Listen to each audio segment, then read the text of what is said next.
Hello friends, कैसे हैं आप सब। उम्मीद करता हूँ अच्छे होंगे। तो आज मैं आप लोगों के लिए एक फिर से नया वीडियो लेके आया हूँ सरफेस केमिस्ट्री का। तो इस वीडियो को स्टार्ट करने से पहले मैं एक छोटी सी इन्फॉर्मेशन आप लोगों को देना चाहता हूँ कि आगे आने वाले टाइम में मैं यहाँ पर फिजिकल केमिस्ट्री का सिलेबस कंप्लीट करूँगा, जो कि नेट और गेट का सिलेबस जो होगा। और मैंने ऑलरेडी यहाँ पर 3 चैप्टर के जो है वीडियो कंप्लीट कर लिए हैं, फोटो केमिस्ट्री, केमिकल काइनेटिक्स और मॉलिक्यूलर स्पेक्ट्रोस्कोपी। तो अगर आप लोगों ने इन 3 वीडियो के सीरीज को नहीं देखा है तो प्लीज़ जा कर के पहले इन वीडियो को देखिए। और इस वीडियो को आगे बढ़ने से पहले अगर आप लोग मेरे चैनल पे पहली बार विजिट कर रहे हैं तो प्लीज़ चैनल को लाइक, शेयर और सब्सक्राइब ज़रूर करें। तो चलिए इस वीडियो को स्टार्ट करता हूँ मैं। तो सबसे पहले सरफेस केमिस्ट्री में जो टर्म आता है वो आता है एडजॉर्प्शन का टर्म। एडजॉर्प्शन क्या होता है एक्चुअली? देखिए, कोई मतलब एडजॉर्प्शन मतलब ये सरफेस की फिनोमिना होती है। ठीक है, जैसे कि मैं यहाँ पे दिखा रहा हूँ, एक सॉलिड का सरफेस होता है और ये गैस मॉलिक्यूल होता है। तो कोई भी मतलब एडजॉर्प्शन मतलब कोई भी मॉलिक्यूल या कोई भी सबस्टेंस किसी भी सरफेस पे आकर के अटैच होता है तो उसको हम एडजॉर्प्शन बोलते हैं। ठीक है, ये डेफिनीशन यहाँ पर दिया हुआ है इसका, कि डेफिनीशन क्या है, the phenomena of higher concentration of any species और molecule on at the surface then in the bulk of the solid due to the presence of residual unbalance forces on the solid surface. तो ये actually यहाँ पर सिर्फ solid के बारे में बताया गया है। सॉरी, एडजॉर्प्शन किसी भी सरफेस पे हो सकता है। मतलब लिक्विड का एडजॉर्प्शन हो सकता है सॉलिड पे, या फिर गैस के मॉलिक्यूल मतलब सॉलिड के सरफेस पे एडजॉर्ब हो सकते हैं। ठीक है, तो ये हो सकता है। तो आप लोग समझ गए एडजॉर्प्शन क्या है। इसके बाद एक फिनोमिना होता है एब्जॉर्प्शन। एक्चुअली एब्जॉर्प्शन और एडजॉर्प्शन में बहुत बेसिक डिफरेंस है कि जो एडजॉर्प्शन का फिनोमिना है ये सरफेस पे है, जबकि एब्जॉर्प्शन का जो फिनोमिना है ये कंसंट्रेशन आपका बल्क में एज वेल एज यहाँ पे बल्क जो होगा वहाँ पर भी सेम कंसंट्रेशन होगा मॉलिक्यूल का जो एडजॉर्ब हो रहा है, और यहाँ सरफेस पे भी सेम होगा। ठीक है, मतलब ये सरफेस पे और बल्क में दोनों जगह पे कंसंट्रेशन सेम होगी, तो उस प्रोसेस को बोलते हैं एब्जॉर्प्शन। जैसे आप बचपन में याद होगा आप लोगों को, जब हमारी स्याही गिर जाती थी तो उसको सुखाने के लिए आप जो मतलब इंक जो गिर जाता था उसको सुखाने के लिए आप एक पेपर यूज करते थे, तो वो पेपर कम्प्लीटली जो है ब्लू हो जाता था। तो वो एक्चुअली एब्जॉर्प्शन का फिनोमिना होता है। जबकि आप चॉक को जब स्याही में डिप करोगे तो केवल ऊपर वाला सरफेस ही जो है वो ब्लू होता है, अंदर वाला वाइट रहता है। तो ये प्रोसेस क्या है, एड्जॉर्प्शन हो गया, मतलब केवल ओनली मतलब सरफेस पे फिनोमेना हो रहा है। हाँ, तो चलिए आगे देखते हैं। एक दो प्रोसेस और होता है, सॉर्प्शन और डिजॉर्प्शन। तो सॉर्प्शन क्या होता है? सॉर्प्शन ये प्रोसेस होता है कि जब एड्जॉर्प्शन और प्लस एब्जॉर्प्शन दोनों प्रोसेस एक साथ हो रहे हैं, साइमल्टेनियसली हो रहे हैं, तो उसको सॉर्प्शन बोलते हैं। और डिजॉर्प्शन क्या होता है, ये एक्चुअली रिवर्स होता है एडजॉर्प्शन प्रोसेस का। तो ये टर्म आपको क्लियर हो गए। अच्छा, एक चीज़ और है कि जो मॉलिक्यूल सरफेस पे जाके एडजॉर्ब होता है उसको बोलते हैं एडजॉर्बेट, और जिस सरफेस पे ये एडजॉर्प्शन का फिनोमेना होता है उसको बोलते हैं एडजॉर्बेंट। ठीक है, जिस सरफेस पे होगा उसको एडजॉर्बेंट, और जो मॉलिक्यूल जाके एडजॉर्ब हो रहा है उसको बोलते हैं एडजॉर्बेट। इतनी चीज़ें क्लियर हैं। इसके बाद आ जाइए, अब एडजॉर्प्शन टू टाइप से होता है। क्या क्या होता है? एक होता है फिजिकल एडजॉर्प्शन, एक होता है केमिकल एडजॉर्प्शन। तो केमिकल को बोलते हैं केमिजॉर्प्शन और फिजियोजॉर्प्शन बोलते हैं इसको। ठीक है, तो क्या बेसिक डिफरेंस होता है ये मैंने आपको कैटेगराइज किया है यहाँ पर। तो जो फिजिकल एडजॉर्प्शन होता है, एक्चुअली पहले मैं बेसिक बता देता हूँ कि इसमें सिर्फ वंडरवॉल फोर्स ऑफ अट्रैक्शन होता है मॉलिक्यूल के बीच में। मतलब एक मॉलिक्यूल दूसरे मॉलिक्यूल के साथ very weak force of attraction के द्वारा जुड़े हुए होते हैं। तो इसलिए क्या होता है कि ये अगर टेम्परेचर आप इंक्रीज करोगे तो ये ब्रेक कर जाएंगे। ठीक है, और अभी आगे और सारे फिनोमेना हैं, तो बस मतलब ये देख लीजिए कि आप इनमें जो फोर्स ऑफ अट्रैक्शन होता है वो बहुत वीक होता है, जबकि यहाँ जो केमिजॉर्प्शन होता है इसमें मॉलिक्यूल के बीच में मतलब कोवैलेंट टाइप की बॉन्डिंग होती है, मतलब बॉन्डिंग होता है। हाँ, मतलब मॉलिक्यूल का एक दूसरे के साथ जो बॉन्डिंग टाइप का इंटरेक्शन होता है। ठीक, तो इसलिए जो है यहाँ पर एनर्जी ज़्यादा लगती है बॉन्ड को तोड़ने के लिए। तो ये सब पॉइंट यहाँ पर मैंने ऑलरेडी बना रखा है। तो देखिए क्या क्या होता है कि ये एट वेरी लो टेम्परेचर होता है, ये ऑल टेम्परेचर पे होता है, ये वंडरवाल फोर्स ऑफ अट्रैक्शन के द्वारा बना होता है, जबकि इसमें स्ट्रॉन्ग वैलेंस फोर्स होते हैं रोल प्ले करते हैं बॉन्डिंग में। मे बी ये जो है मल्टी लेयर हो सकता है। फिजियो एडजॉर्प्शन क्या हो सकता है कि एक लेयर के ऊपर दूसरा लेयर भी एडजॉर्ब हो सकता है, ठीक है, तो ये मल्टी लेयर एडजॉर्प्शन हो सकता है। जबकि ये जो होता है, ये मैंने बोला ऑलरेडी आपको कि ये बॉन्ड फॉर्मेशन टाइप का होता है। तो बॉन्ड मतलब ये मोनोलेयर फॉर्मेशन करता है हमेशा। और ये देखिए आपका रिवर्सिबल हो सकता है, लेकिन ये जो प्रोसेस होगा वो इरिवर्सिबल होगा। और ये रिवर्सिबल कैसे होगा? क्योंकि ये वीक फोर्स ऑफ अट्रैक्शन हो रहा है, तो वो मॉलिक्यूल एडजॉर्ब भी हो सकता है, डिजॉर्ब भी हो सकता है। जबकि ये एक बार केमिकल बॉन्ड बन गया तो वो फिर से रिवर्स नहीं आएगा, तो इसलिए ये इरिवर्सिबल होता है। और देखिए हीट ऑफ इवॉल्व है, ये इसमें 4 to 40 किलो जूल पर मोल होता है, जबकि यहाँ पर 40 to 400 किलो जूल पर मोल निकलती है एनर्जी, ठीक है। और with increase in the temperature ये जो मतलब फिजियो एब्जॉर्प्शन जो प्रोसेस है ये डिक्रीज करता है, जबकि जो केमिकल एब्जॉर्प्शन का प्रोसेस है ये इंक्रीज करता है। क्योंकि जितना ज़्यादा टेम्परेचर आप इंक्रीज करोगे उतना ज़्यादा वो बॉन्ड फेवरेबल होगा, ठीक है। उसके बाद आते हैं हम कॉज ऑफ एडजॉर्प्शन। एडजॉर्प्शन का कॉज क्या होता है, ये कॉज एक्चुअली क्यों होता है एडजॉर्प्शन? तो होता क्या है कि सॉलिड के जो मॉलिक्यूल होते हैं, देखिए ये एक इनके बीच में क्रिस्टलाइन पैटर्न होता है, जैसे एक मॉलिक्यूल दूसरे मॉलिक्यूल के साथ बहुत ही रैंडमली जो है बाइंड होता है। तो अगर हम उनको कट कर देते हैं, कोई एक लेयर कट कर दिया, तो इस मॉलिक्यूल और इस मॉलिक्यूल बीच में एक अनबैलेंस्ड फोर्सेस एग्जिस्ट करता है। ये वाला जो सरफेस देख रहे हैं ना आप, ये अनबैलेंस, ये सब बैलेंस ही है मेटल का, जो कि हमेशा ट्राई करते हैं कि दूसरे मॉलिक्यूल के साथ बाइंड करके देन वो स्टेबल होते हैं। तो इसलिए ये जो अनबैलेंस्ड रेजिडुअल फोर्सेस हैं, इन पे ही मॉलिक्यूल आकर के एडजॉर्ब होते हैं, गैस के मॉलिक्यूल, ठीक है। तो ये इसका बेसिक रीजन है। उसके बाद हम आते हैं कि कौन कौन से ऐसे फैक्टर हैं जो एडजॉर्प्शन को इफेक्ट करते हैं। तो एडजॉर्प्शन जो एक स्पॉन्टेनियस प्रोसेस होता है, मतलब स्पॉन्टेनियस इसलिए होता है क्योंकि जो डेल्टा जी है ये delta H minus T delta S के इक्वल होता है। तो ये जो प्रोसेस होता है, हाँ, तो यहाँ पर क्या क्या जो है आपके फैक्टर इन्वॉल्व होते हैं वो हम पहले देख लेते हैं। तो during adsorption there is a decrease in the residual forces and this is decrease in the surface energy which appears as a heat. तो मतलब क्या होता है कि जब ये रेजिडुअल अनबैलेंस फोर्सेस मतलब गैस के मॉलिक्यूल एडजॉर्ब होता है ना, तो सरफेस की एनर्जी डिक्रीज करती है और ये एज अ हीट के फॉर्म में निकलती है, डेल्टा एच निगेटिव के फॉर्म में, ठीक है। तो ये हो गया कि डेल्टा एच जो है एडजॉर्प्शन का वो निगेटिव होता है।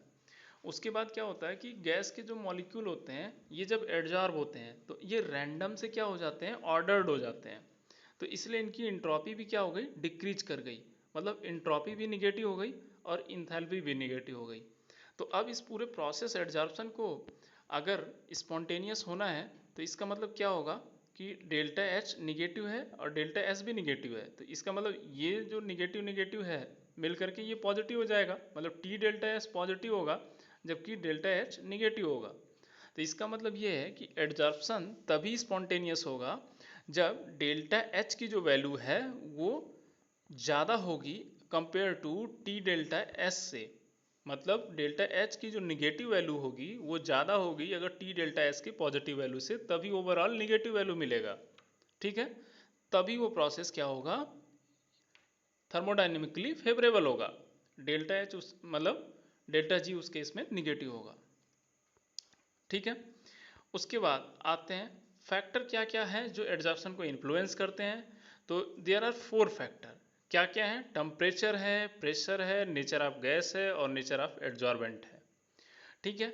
अब टेम्परेचर कैसे इफेक्ट करता है, जैसे कि मैंने बोला टेम्परेचर अगर आप बढ़ाओगे तो एडजॉर्प्शन क्या होगा, डिक्रीज करेगा, क्योंकि मॉलिक्यूल के जो बीच का बॉन्ड है वो ब्रेक करेगा, ठीक है।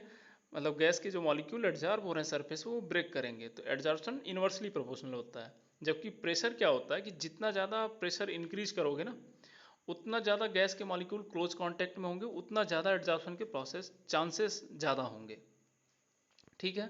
तो ये दो तो प्रॉब्लम नहीं है, ये दो तो सिंपल चीज़ें हैं कि मतलब आपको समझ में आ जाएगा। उसके बाद आ जाते हैं कि नेचर ऑफ गैस और नेचर ऑफ एडजॉर्बेंट, ठीक है। तो अब देखिए more readily soluble and easily liquefiable gases, जो बहुत ही ज़्यादा सॉलेबल और इजिली लिक्विफेबल गैसेस होती हैं ना, वो बहुत जल्दी एडजॉर्ब हो जाती हैं, जैसे ammonia, HCl, Cl2, SO2 etcetera, as compare to permanent gases. Permanent gases कौन से हैं? H2N2 और O2। इनके कंपैरिजन में जो इजिली लिक्विफिएबल गैसेस हैं ये जल्दी एडजॉर्ब होती हैं। मतलब ये नेचर ऑफ गैस पे भी डिपेंड करता है। अब नेचर ऑफ ये एडजॉर्बेट पे भी डिपेंड करता है। कैसे? कि अगर ग्रेटर द मतलब उसके surface area per unit mass अगर ज़्यादा होगा तो ज़्यादा से ज़्यादा मॉलिक्यूल वो एडजॉर्ब करेगा। मतलब यूनिट मास में ज़्यादा से ज़्यादा मॉलिक्यूल एडजॉर्ब होंगे। ठीक है, तो इसका मतलब है कि चार चीज़ों पर डिपेंड करती हैं: temperature, pressure, nature of gas and nature of adsorbent. ठीक, उसके बाद आते हैं एडजॉर्प्शन आइसोथर्म। एक्चुअली इसमें क्या होता है कि इसमें ग्राफ प्लॉट करते हैं हम, किसमें extent of adsorption versus pressure at constant temperature. ठीक है, तो इसको बोलते हैं आइसोथर्म। हाँ, तो यहाँ पे क्या होता है कि ये नॉर्मली मैंने लैंगमूर एडजॉर्प्शन आइसोथर्म प्लॉट किया है, जो कि मैं आगे अभी बताऊंगा। तो इसमें क्या होता है कि ये स्टार्टिंग में फर्स्ट ऑर्डर काइनेटिक्स को फॉलो करता है, देन ये सैचुरेट होकर के जीरो ऑर्डर काइनेटिक्स में आता है। तो ये ग्राफ है, जस्ट एग्जांपल शो करने के लिए मैंने यहाँ पे बताया कि किस आइसोथर्म किसको बोलते हैं। अभी आगे मैं डिस्कस करूँगा इसको। उसके बाद आता है एडजॉर्प्शन आइसोबार। आइसोबार क्या होता है कि इसमें हम टेम्परेचर और एक्सटेंट ऑफ एडजॉर्प्शन के बीच में हम ग्राफ प्लॉट करते हैं, जबकि प्रेशर यहाँ पर कांस्टेंट होता है। ठीक है, प्रेशर कांस्टेंट यहाँ पर। ठीक, उसके बाद आते हैं अगला एडजॉर्प्शन आइसोटियर्स। आइसोटियर क्या होता है कि इसमें हम टेम्परेचर और प्रेशर के बीच में ग्राफ प्लॉट करते हैं और ये एक्सटेंट ऑफ एडजॉर्प्शन को कांस्टेंट रख देते हैं। ठीक है, तो ये तीन ग्राफ आपको मिल सकते हैं एग्जाम में और इन तीनों पे क्वेश्चन भी मिल सकता है। ठीक है, आगे बढ़ते हैं। अच्छा, ये सब छोटे छोटे चीज़ें हैं जो आपको इसमें जानना है, तो मैं बहुत ही शॉर्ट में इसको आपको बता रहा हूँ। ठीक है, उसके बाद आता है डिजॉर्प्शन की एक्टिवेशन एनर्जी क्या होती है। एक्चुअली एक प्रोसेस होता है कि गैस के मॉलिक्यूल एडजॉर्ब होते हैं, दूसरा ये हो सकता है कि जो मॉलिक्यूल एडजॉर्ब हो गए ऑलरेडी वो डिटैच भी हो सकते हैं। ठीक है, तो उसको डिजॉर्प्शन बोलते हैं। तो जो डिजॉर्प्शन का फिनोमिना होता है ये मतलब जो एडजॉर्ब हुए मॉलिक्यूल वो बहुत कम टाइम के लिए स्टेबल होते हैं, तो वो इजिली वहाँ से डिजॉर्ब हो जाते हैं। ठीक है, तो जो के डिजॉर्प्शन है वो भी आर्हेनियस काइनेटिक्स को फॉलो करता है। मतलब के desorption is equal to AE⁻−EA/RT, और 1 के डिजॉर्प्शन जो होता है ये होता है tau, life time of that molecule which is adsorb on that surface. ठीक है, तो इसको 1/τ0 ये होता है 1/τ0 होता है 1/A। ठीक है, तो ये होता है, तो ये यहाँ पर बाय मिस्टेक लिख गया है, ये 1/A नहीं है, ये A है एक्चुअली। ठीक है, तो A इज इक्वल टू 1/τ0 है। तो इसको आप जब कन्वर्ट करोगे 1/A इज इक्वल टू हो जाएगा τ0 और 1/K हो जाएगा इधर आपका टाउ, तो tau is equal to τ0 e⁻EA/RT। ये जो है लाइफ टाइम है डिजॉर्प्शन का, मतलब कोई मॉलिक्यूल एडजॉर्ब होकर के किसी सरफेस पे कितने टाइम तक रहेगा। ठीक है, तो इसको आप इजीली यहाँ से एक फार्मूला बन सकता है, इसको आप कैलकुलेशन के लिए आपको एग्जाम में मिल सकता है ये। उसके बाद सबसे पहले आता है फ्रेंडलिक एडजॉर्प्शन आइसोथर्म, जो कि बताता है कि गैस के मॉलिक्यूल किसी सरफेस पर अगर एडजॉर्ब हो रहे हैं तो ये थीटा होता है। एडजॉर्प्शन जो होता है अमाउंट वो थीटा होता है, और ये प्रेशर के 1/n के प्रोपोर्शनल होता है, Kp⁻1/n। Theta is equal to x/m, मतलब x is the amount of gas adsorb on per unit mass m। ठीक है, और ये प्रेशर के 1/n के प्रोपोर्शनल होता है। ठीक है, तो इस फॉर्मूले को यूज़ करके मैं आप लोगों को एक बहुत अच्छा ट्रिक बताऊंगा कि कैसे मतलब न्यूमेरिकल को सॉल्व करना है, जो मतलब नेट और गेट के एग्जाम्पल आते हैं वहाँ पर मैं आपको एक चीज़ यहाँ से बताऊंगा, याद रखना आप। ठीक है, तो उसके बाद ये जो ग्राफ होता है ये इस टाइप से होता है कि आप देखो प्रेशर के साथ एक्सटेंट ऑफ जो एडजॉर्प्शन होता है वो बढ़ता है, जबकि टेम्परेचर आप जब देखोगे तो ये -78 डिग्री सेंटीग्रेड है, इस टेम्परेचर पे कम टेम्परेचर है, देन ये जैसे जैसे टेम्परेचर इंक्रीज कर रहा है एक्सटेंट ऑफ एडजॉर्प्शन डिक्रीज कर रहा है। ठीक है, उसके बाद आ जाइए लैंगम्यूर थ्योरी ऑफ एडजॉर्प्शन।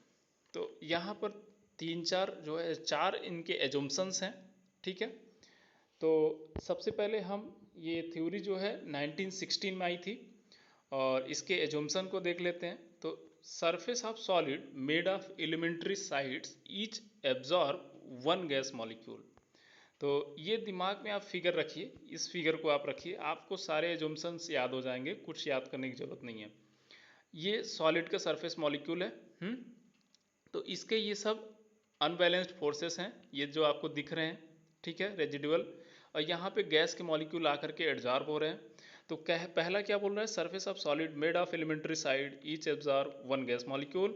ठीक है, और all the sites are equivalent, सारे साइड्स इक्विवेलेंट हैं, और absorption by the gas molecule will not affect.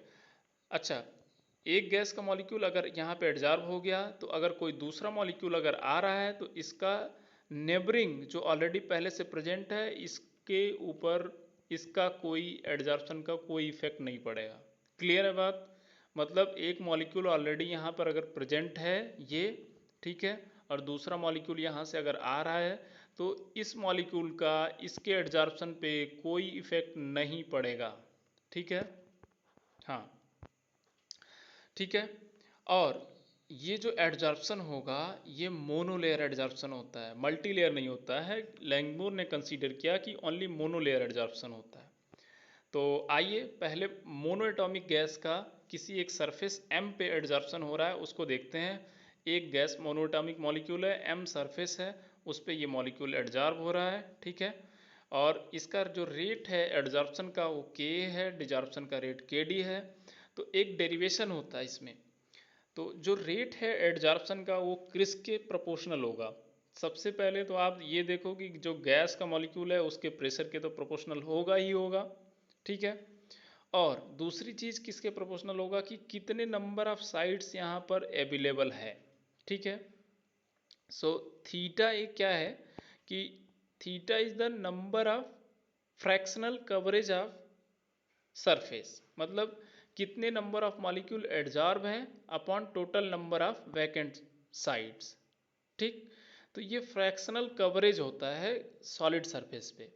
ठीक, तो आप सपोज कर लीजिए कि अगर थीटा इतना अमाउंट जो है एडजॉर्ब है तो नंबर ऑफ वैकेंट साइड कितना होगा, टोटल साइड्स 1 है। ठीक है, उसमें से थीटा जो साइड्स हैं वो एडजॉर्ब हो गए, तो 1 माइनस जो थीटा साइड्स हैं वही तो अवेलेबल होंगी इस गैस के मॉलिक्यूल के एडजॉर्प्शन के लिए।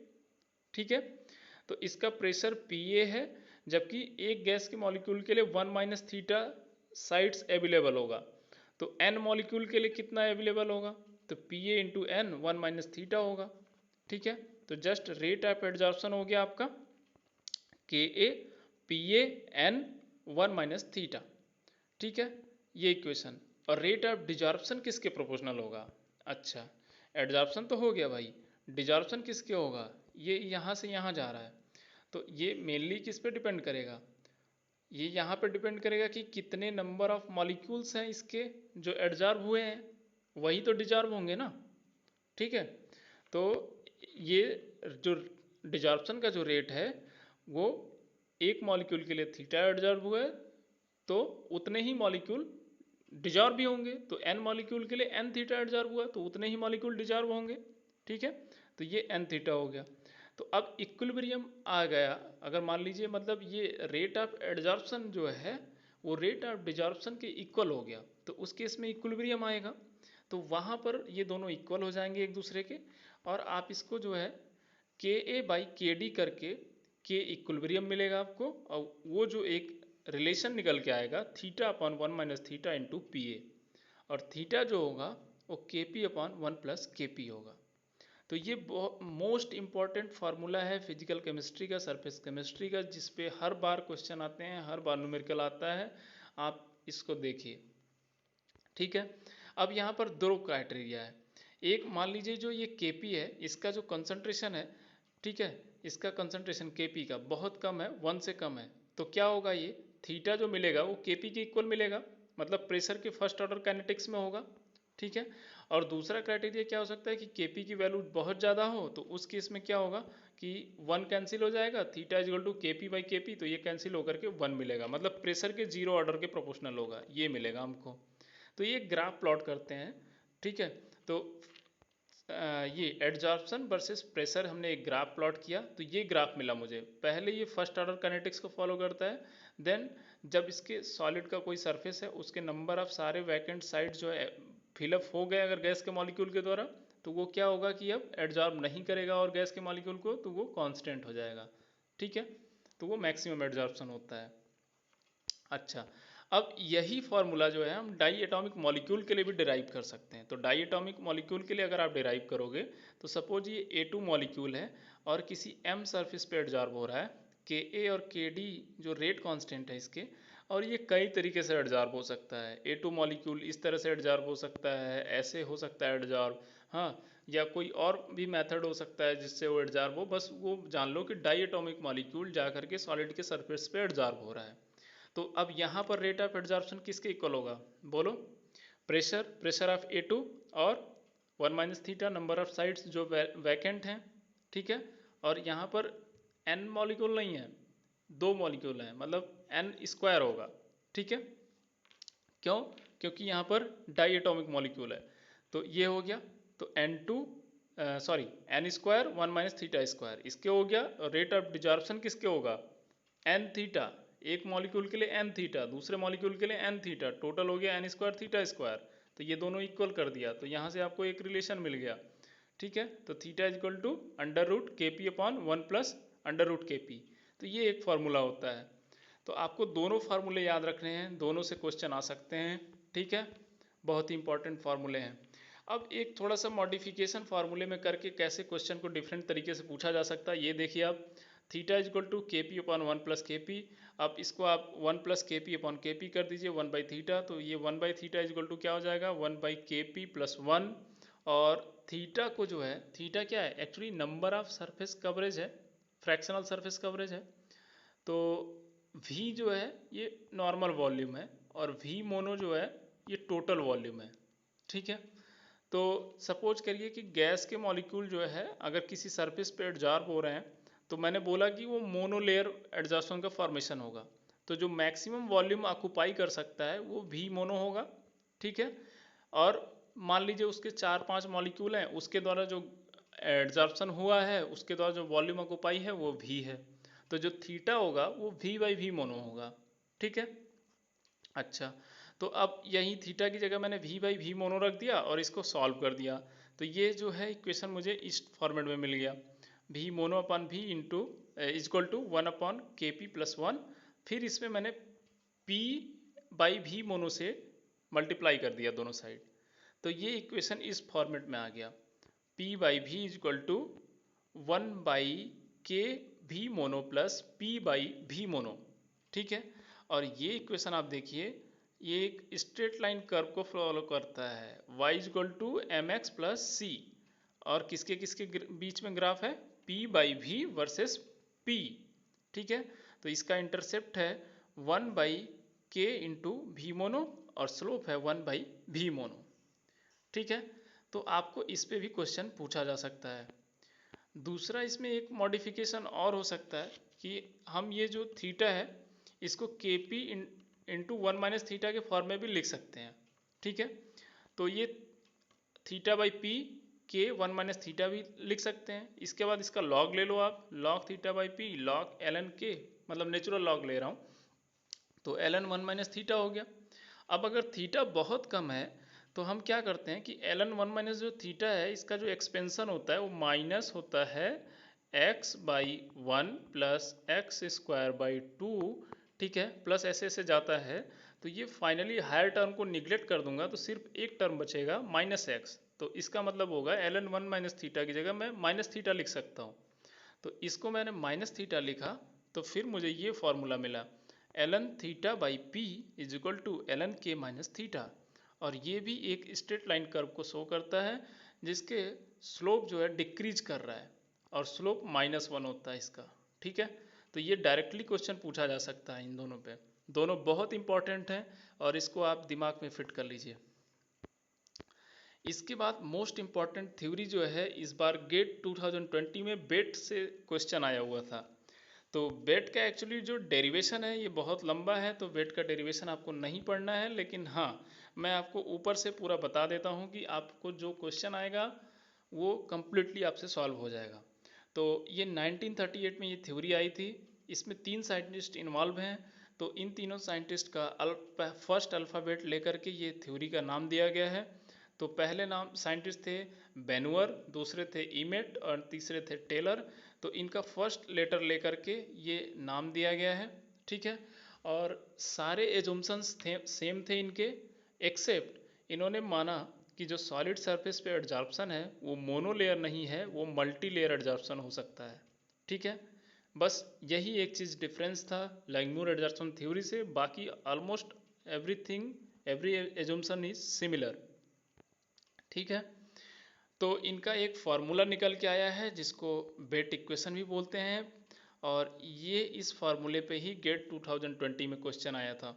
तो फार्मूला है P by V total P0 minus P is equal to 1 by V mono C plus C minus 1 upon V mono into C P by P0। तो यहाँ पर इसके बीच में एक ग्राफ प्लॉट कर सकते हो अगर आप, तो ये y is equal to M X plus C, ठीक है। इस टाइप का एक आप स्ट्रेट लाइन ग्राफ प्लॉट कर सकते हो। तो यहाँ पर देखिए कि v जो टोटल है ये वॉल्यूम ऑफ द गैस है जो कि एडजॉर्ब हुआ है at a pressure p when the surface of the मतलब किसी सरफेस सॉलिड p पे, सॉलिड सरफेस पे p प्रेशर पे जो गैस का टोटल वॉल्यूम एडजॉर्ब हुआ है, हाँ।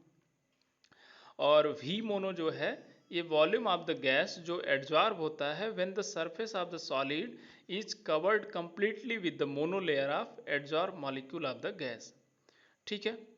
तो जब एक पूरे मोनोलेयर के द्वारा जो वॉल्यूम ऑक्युपाइड होता है उसको V मोनो बोलते हैं, जबकि V जो है ये वॉल्यूम ऑफ द गैस है जो कि एडजॉर्ब होता है। और C जो है ये कांस्टेंट है, ये डिपेंड करता है नेचर ऑफ द गैस पे, और इसकी वैल्यू हम मैथमेटिकली कैलकुलेट कर सकते हैं E is equal to E one minus E L by R T से। E1 यहाँ पे क्या है, ये हीट ऑफ आपका एडजॉर्प्शन है, और heat of adsorption in the first layer, and EL जो है ये आपका heat of liquefaction of the gas है। तो ये आप यहाँ से C की वैल्यू भी कैलकुलेट कर सकते हैं, और ये नेचर ऑफ गैस पे डिपेंड करता है, ठीक। तो इसके बीच में जैसे कि मैंने बोला कि एक आप ग्राफ प्लॉट कर सकते हैं y is equal to x, and ये हो गया आपका स्लोप, ठीक। सो ये हो गया। और यहाँ पर एक चीज़ और आपसे पूछी जा सकती है कि एन मोनो क्या होता है, ठीक है। तो number of molecules required to cover a unit mass of the adsorbent with a monolayer, ठीक है। तो कितना नंबर ऑफ मॉलिक्यूल्स लगेगा यूनिट मास को कवर करने के लिए by the monolayer, that is called N mono, ठीक है। और एन मोनो को कैलकुलेट आप कर सकते हो N A into V mono divided by 0.022414 metre cube mole minus 1, यहाँ से आप कैलकुलेट कर सकते हो। और एक क्वेश्चन और आपको पूछ सकता है एरिया पर यूनिट मास में कितने एन मोनो यूज होंगे। तो यहाँ पर आपको एन मोनो एक मॉलिक्यूल के लिए होता है, पूरे एरिया के लिए पूछेगा तो आपको एरिया के जो कवर्ड होता है मॉलिक्यूल के द्वारा उससे आप मल्टीप्लाई कर दोगे तो ये आपको निकल जाएगा, ठीक है। देन आपके आते हैं कि कितने टाइप ऑफ एडजॉर्प्शन आइसोथर्म मिलते हैं in the case of BET theory. तो यहाँ पर 3 टाइप के, मेनली यहाँ पर 5 टाइप के एडजॉर्प्शन आइसोथर्म हैं। तो पहला आप देखिए, ठीक है। तो पहला देख रहे हैं कि ये जो एडजॉर्प्शन है ये सिमिलरली फॉलो कर रहा है लैंगमुर एडजॉर्प्शन आइसोथर्म के। मतलब सबसे पहले ये क्या हो रहा है, फर्स्ट ऑर्डर काइनेटिक्स को फॉलो कर रहा है, देन सैचुरेट ये P0 है ये सैचुरेशन प्रेशर है। तो यहाँ पर क्या हो गया कि एडजॉर्प्शन कांस्टेंट हो गया, ठीक है। एंड जो टाइप 2 है तो यहाँ पर ये मोनोलेयर एडजॉर्प्शन हो रहा है, जबकि टाइप 2 क्या हो रहा है कि गैस के मॉलिक्यूल पहले तो एडजॉर्ब हो रहे थे, फिर सैचुरेट हो गया, देन प्रेशर के साथ फिर इंक्रीज कर रहा है। तो इसका मतलब ये है कि यहाँ पर मोनोलेयर एडजॉर्प्शन के साथ साथ उसके दूसरे मॉलिक्यूल भी आकर के एडजॉर्ब हो रहे हैं फर्स्ट लेयर के साथ। मतलब ये कैसा हो रहा है adsorption? Van der Waals force of attraction के द्वारा दूसरा लेयर पहले लेयर के साथ अटैच हो रहा है। मतलब इसको बोलते हैं मल्टी लेयर एडजॉर्प्शन। तो यहाँ पर मल्टी लेयर एडजॉर्प्शन हो रहा है गैस के मॉलिक्यूल का। ठीक, उसके बाद आते हैं टाइप 3। तो टाइप 3 में आप देखिए, टाइप 3 में क्या है कि सेम चीज़ है। हाँ, मतलब प्रेशर इंक्रीज करने पर ये मतलब एडजॉर्प्शन बढ़ता ही जा रहा है, सैचुरेशन प्रेशर पे भी बढ़ रहा है। तो इसका मतलब ये भी मल्टी लेयर एडजॉर्प्शन है। जबकि टाइप 4 और 5, टाइप 4 और 5 सिमिलर टाइप के हैं। तो यहाँ पर भी प्रेशर बढ़ने के साथ साथ ये इंक्रीज हो रहा है। इसका मतलब यहाँ पर भी मल्टी लेयर एडजॉर्प्शन है। बट यहाँ पर एक चीज़ ये होती है कि ये सैचुरेशन प्रेशर से पहले ही गैस कंडेंस होने लगती है। ठीक है, अगर वो जो सॉलिड का जो प्रोब है अगर वो बहुत स्मॉल है तो वो गैस कंडेंस होकर के लिक्विड में कन्वर्ट होने लगती है। ठीक है, तो गैस के मॉलिक्यूल इतने क्लोज आ जाते हैं कि वो लिक्विड में कन्वर्ट होने लगते हैं। तो इसको बोलते हैं मतलब कैपिलरी कंडेंसेशन प्रोसेस फिनोमिना भी बोलते हैं इसको। ठीक है, तो कैपिलरी कंडेंसेशन फिनोमिना बोलते हैं इसको। हाँ, तो इसमें क्या होता है कि गैस के मॉलिक्यूल सैचुरेशन प्रेशर आने से पहले ही कंडेंस होने लगते हैं। ठीक है, उसके बाद एक चीज़ और पूछी जा सकती है आपको कि एडजॉर्प्शन फ्रॉम सोल्यूशन।